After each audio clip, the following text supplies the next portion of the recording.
speaking, if you're ready to move forward, actually speaking of, say, dated, or do you want something more to say?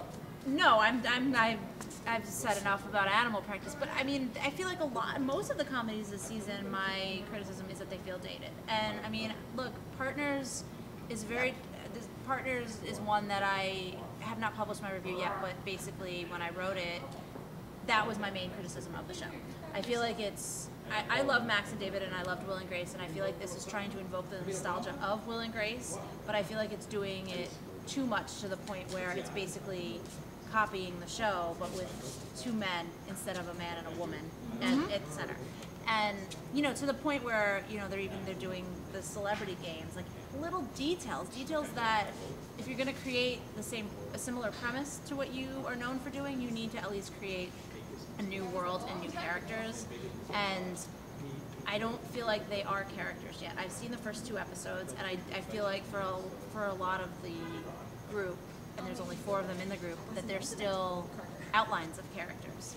And I don't know, because it's a sitcom, if they'll ever evolve them in the first season, or even in the first 2 episodes, enough for me to really care, or for me to really see this is this character's voice and this is what makes them unique and interesting, versus this is what this character's type is. And I think we're at a point where there's so many people making television, and there's so many creative ideas, that if we're picking up shows, if we're putting on shows that are about types, we're part of the problem. And I mean we as in like the networks. Like, it's not forward thinking to put on an archetype. It's forward thinking to put on an archetype with a voice. The way, you know, you can compare Michael Urie and Andrew from The New Normal, their characters.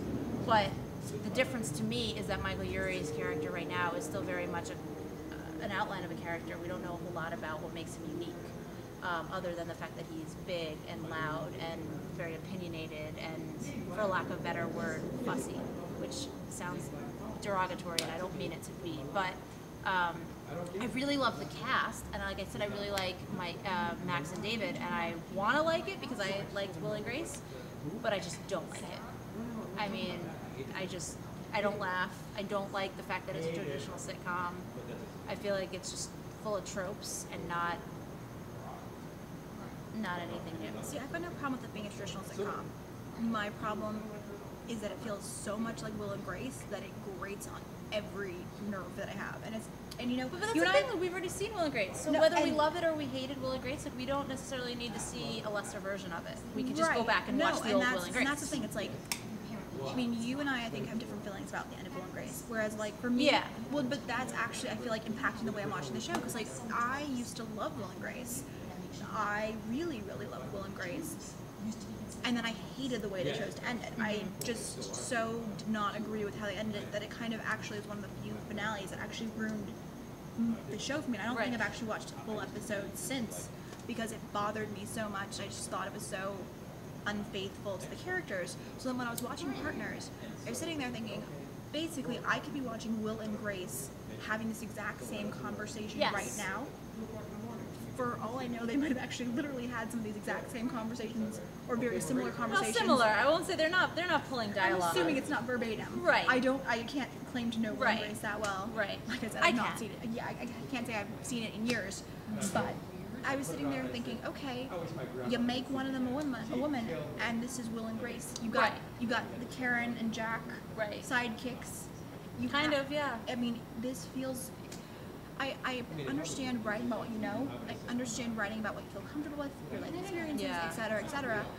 But even still, like, going to episodes, obviously those guys are writing about and experiencing about making a TV show. They're pulling in a lot of Friends things, and they worked on Friends, so it makes sense. And obviously Matt LeBlanc loved Friends, but it doesn't feel like Friends when I'm watching it. There's such different writing things. Right. Well, it's a different world.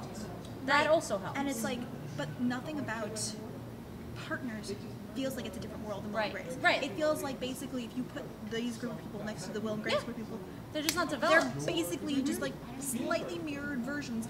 And I'm just like, guys, I think the cast is great. Yeah.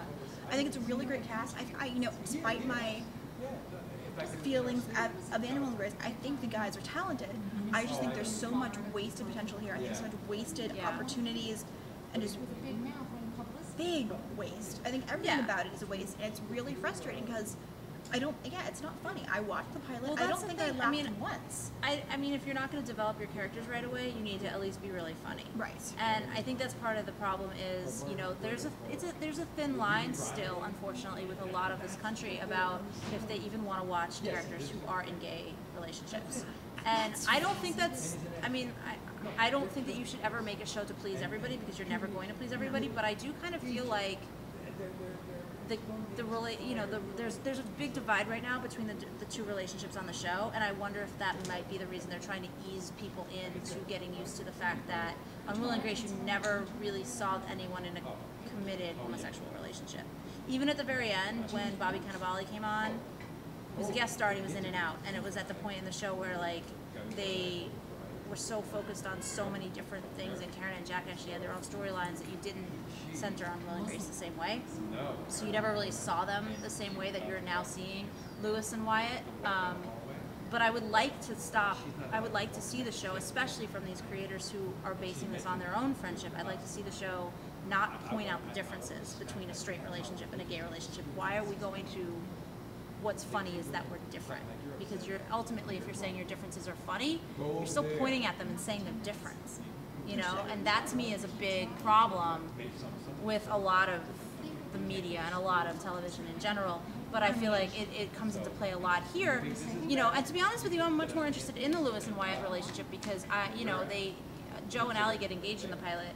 We don't really know enough about them to know why we should care that they are getting engaged. Like, I don't feel like I'm happy for them when they get engaged because I don't know anything about them. Right, because they were possibly breaking up 5 minutes exactly. early. And it was funny because I talked with, we were at an event and I spoke with the two creators. Sure. And I asked them a question and they kind of turned around and said, is that your way of asking me something about, whether we were afraid about putting gay content? I'm like, that literally was But I'm sure it's coming up a lot in their room.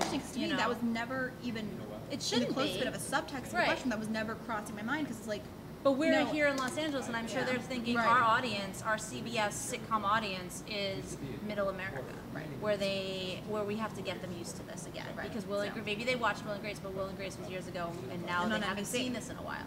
So maybe to them, this is their way of doing it new, and it's just for me, it's not enough by any means. It's a show that I will again tune in for probably episode 2 to see.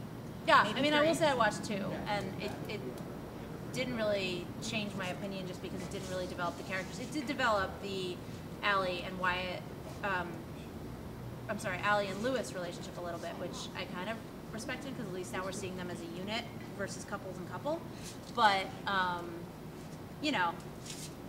it's one of those shows where it's on. I'm sure it'll do well. It's CBS's brand. It's just not on Monday night for me. I'm not going to go out of my way. Yeah, there are other things on the air that I think are more forward-thinking.